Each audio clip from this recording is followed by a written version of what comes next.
Well, thank you for coming to another installment of What, Why, God in Season 2, where we focus on your questions, but based on the truth of Jesus and the Bible and of God, and that He is our ultimate truth, and to not be afraid of having difficult conversations with people about your faith.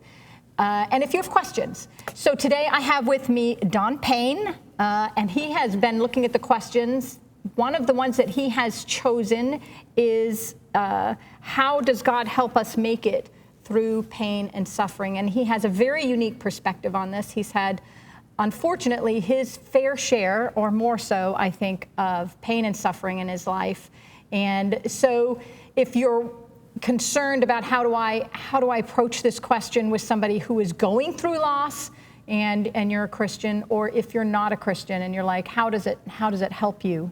How can you say there's a God with all of this pain and suffering? And so, Don, you've got so much of a perspective on this, which I really love. And so really, I want to start with why this question, and how has pain impacted your life specifically? Tell us why or how it impacted you. First of all, Terry, thank you. I'm glad to be here.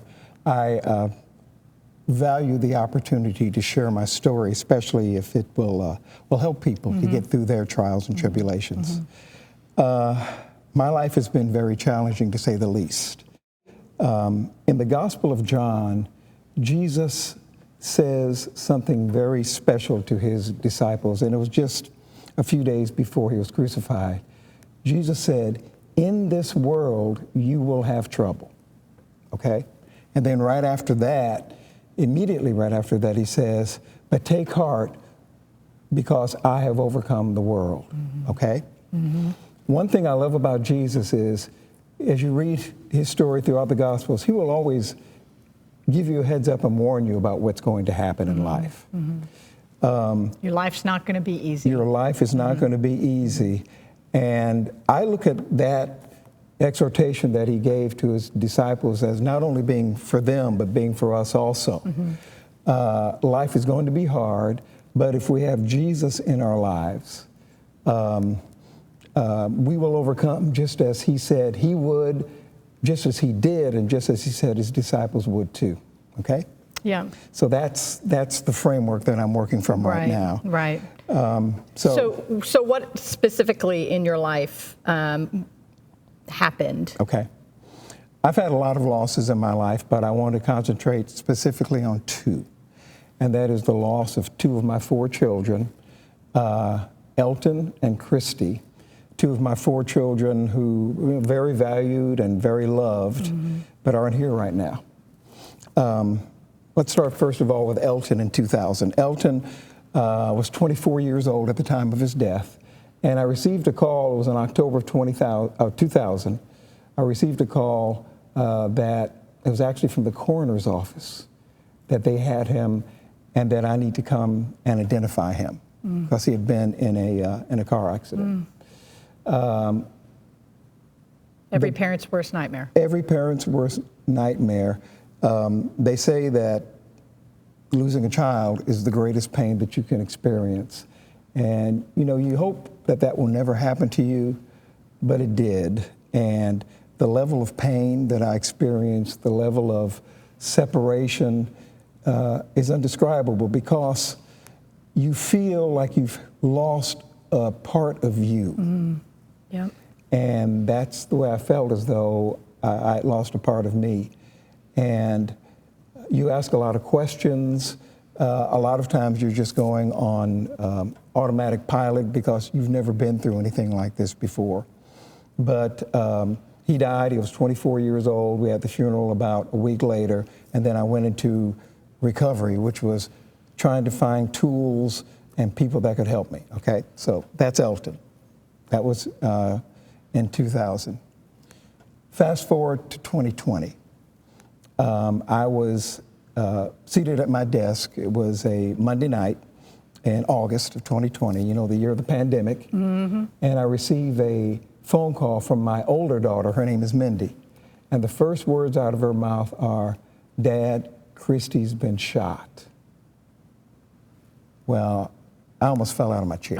I can only imagine. I almost fell out of my chair. I talked with her, And then I got in my car and I headed toward the hospital. The whole time I'm in the hospital, I'm saying, the whole time I'm in my car, I'm saying, God, please don't let me lose another child. Yeah. I'm not only praying it, I'm saying it out loud. Yeah. And I call people on the way to the hospital, asking them to pray for me and tell them what's going on. And, I'm going to the hospital it's one of the best trauma centers in the world. Yeah. So they can save her. They can probably save her. Yeah. So I get to the hospital, and Mindy's already there, and she tells me two things. First of all, that her ex-boyfriend had shot her. And second of all, that her injuries were so devastating that she was not expected to survive. And in fact, it would have been a miracle had she survived through the night. She did survive, but then she died the next day. She was 39 years old. One thing that we did do because we knew she wanted us to do that, was we donated her organs. So they had to keep her body. Gift to other people. Gift to other people. And one thing I will say is one of the people that was gifted is in this church. I know, isn't that wonderful? Yeah. That's just a beautiful thing. Yeah. It's a beautiful thing. I can remember that day that you called, and Albert and I, my husband, we were praying so hard because we already knew you'd lost Elton, and it was just, I think all parents were sitting going, oh my goodness, twice to the same man, and you were so in our hearts in that time. So during that, what really prepared you to deal with all this loss and suffering? I mean, that's a lot. I mean, literally 20 years later, the same thing happens again. So how do you deal with that? Well, also, each one of them was very different. When Elton died, it was a car accident. We had the funeral a week later, and then we go into bereavement. Right. We go into recovery. Recovery, yes. We go into recovery. Yeah. When Christy died, it was a crime. Yeah. We buried her a week later, and we had to wait 3 years until the trial happened. And at the time we're recording this, the trial just ended 3 weeks ago. Yeah. And the perpetrator actually got a long sentence. But, Christy's still not here. But it's still so it's like elongating that pain, right? It's that constant reminder. It's the constant reminder because you're dealing with your own feelings. You're dealing with the legal system. Yeah. You're dealing with a lot of different things. So that what has happened is, because the trial ended 3 weeks ago, it's like we've been plunged back into a level of grieving simply because we found out a lot of other things that we didn't know at the time. Right. But you asked me, what do we do? How do we get through that? How did you deal with all of this? Okay. I think I deal with it by being prepared. Now, let me explain what I mean by being prepared. When I teach Bible classes, I tell people this: you're in one of 3 stages of life. You're either in a crisis, coming out of a crisis, or getting ready to go into a crisis. And that goes back to what Jesus said, that in this world, you will have trouble. Because you never know when it's going to happen. You never know what's going to happen. But I believe I was prepared. Now, don't get me wrong, there's still terrible tragedies, but I was still prepared. Let me tell you what I mean. I was prepared because I had a spiritual family, and I was a member of a church. And church to me is more than just showing up on Sunday. I think a lot of people treat a church service like, I'll go on Sunday morning for that hour and a half, 2 hours, or whatever. Check that off, I'm done. It's sort of like going to the movies. Right. And then you don't put anything else into that. And so I always say also to my class is 99% of your worship are outside of the walls of a church. And so therefore what I do is I'm engaged. I want to know who's sitting next to me. I listen to the message. I want to incorporate that in my life. I want to get involved at church. I want to go home and understand the Word of God. But even more than that, I want to involve people at my work. And I'm not saying by preaching to them overtly, but the way I live. I even want to practice it when I'm on the Southwest Freeway and somebody cuts me off. So yeah, exactly. God bless you. God bless you. I'll give you grace. God bless you. But the whole idea of being prepared is this. I spend my life in church, and I was baptized when I was 5.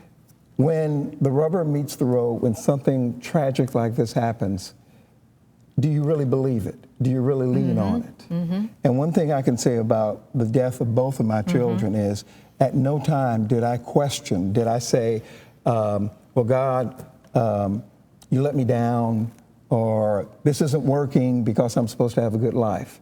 No, both times I never questioned what was happening to me, because after all, Jesus did warn us. Yeah, and I love that you're talking about the church family, and the first thing you did was start praying. And I think the part of that is that when you immediately involve your church family, then you've got prayers going up, that God's covering you.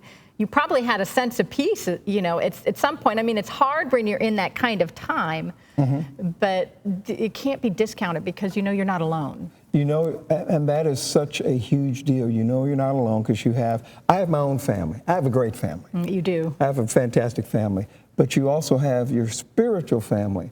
And I can say, since Christy died, and it's been 3 years, every week somebody has checked on me, checked in on me. They've said, how are you doing? They're asking me how things are going. Yeah. And even when Elton died 20 years ago, I still have people that ask me at the church I was a part of there. So you have a spiritual family that helps you get through everything. But there's something else also, is we have the promises of Jesus. Yeah, and absolutely. The promises are, first of all, I will never leave you. I will never forsake you. If we are burdened and heavy laden, we can come to him. And so I believe that. And not only do I believe it, I feel it and I see it with the people around me, but I also see it in private times when I'm praying to God too. So my preparation is not only church, but actually living the Christian life, but being real about it. I mean, I have times when I'll just break down and cry, or I have times when I get angry. Yep. And You're human. I'm human. But I think that that's what God expects from us. I mean, all you have to do is look at the Psalms. Oh, yeah. And a lot of crying out to God. A lot of crying out to God, a lot of raw emotion, things like that. But that's what I feel, that's how I feel Jesus is really alive in my life, is not only do I have connections here with the church and my family here, but I actually see it working in my life all the time, every day. So many ask, why me? What did I do to deserve this? A friend has lost a husband of mine, and she's like, a friend of mine has lost her husband, and she's like, it feels as if I'm drowning all the time, like my heart has been torn in two. And, or somebody's had a really hard life, just nothing seems to go right. And, it's just, there's always something that comes up, and the tendency is to say, well, why me? What did I do? And my girlfriend was saying, she goes, in that I'm saying, why me? But at the same time, I'm thinking to myself, why not me? What did I do that was so great? But her thought on it was, I could not have survived if I didn't know there was a God who was upholding me and loving on me and all of the support. So what would you say? What would you say to those who doubt Jesus? I would say, go back to what Jesus said. We live in a difficult world. We live in a very cruel world. I mean, there are lots of great things, there are lots of blessings, don't get me wrong, but I learned a long time, my level of control is very small as far as what happens. So I go back to what I said earlier, we prepare our minds to live in this world no matter what happens. Yes, it's going to be difficult. There are going to be good days and there are going to be bad days, but if we prepare, we can get through these difficult times. And the worst thing you could possibly do is try and get through these difficult times all by yourself, to isolate yourself. So that's why having a spiritual family makes a difference. Yeah. That's why reaching out to God makes a difference. And I would say to people who are involved in a church, make sure you're active. Make sure you know people. Yeah. And it's not only because of you, because of what I may be going through. It's also because you can be there to comfort other people and see what they're going through also. Well, and then you are more able to respond to other people in their own pain too. So, I mean, the other thing, you as you've been mentioning some scriptures can be so helpful. The more you get into the Word and the more you learn about God, And you're around people who can give you scriptures that might really work and feed you. And like you said, there's connection. And prayer is so important. It is. It is so important. And like I always say, I say this to my kids and I say this to people also when things happen. This is real life. Yeah. This is what is really happening. So we should be prepared for it. But, you know, sometimes life catches you off guard. Yeah, it sure does. But I agree that you need the family in place. And even if you're not part of a spiritual family, you can seek one out. Yes. I mean, of course, we're open here at First Colony here in Sugar Land, but always seek one out so that you're prepared, because we talked about before we started taping this is people are afraid and people are looking for something. Mm-hmm. Jesus Christ is the answer to what you're looking for. Get to know him, get to be engaged with him and with his people, with his family. And I agree with what you said. I don't see how people make it without Jesus. Mm-hmm. And so the opportunity is there right now. If you're at that phase where there's nothing difficult going on, but you know it's going to happen. Mm-hmm. So I'll just say reach out and attach yourself to your spiritual family, because the time is going to come. Yeah. I love it. So much good stuff. Thank you so much, Don, for sharing that with us and your struggles. And he has certainly given us some gold. It really is difficult to go through life without somebody supporting you in some way. And sometimes your immediate family is going through the same pain and as his family was. So you really do need an outside family that can pray for you, that can lift you up. And Jesus really does care. And don't be afraid to share that with others, because you'd be surprised. As Lee said in one of our episodes, she's never had anybody tell her, no, don't pray for me. And so thank you so much for being with us today in this episode and this season 2, as we talk about the truth of Jesus and the Bible and how it just rings in our lives. And so if you really like this, please share it, like it, and subscribe. And we'd love to look forward to seeing you next time on our next episode. Have a great day.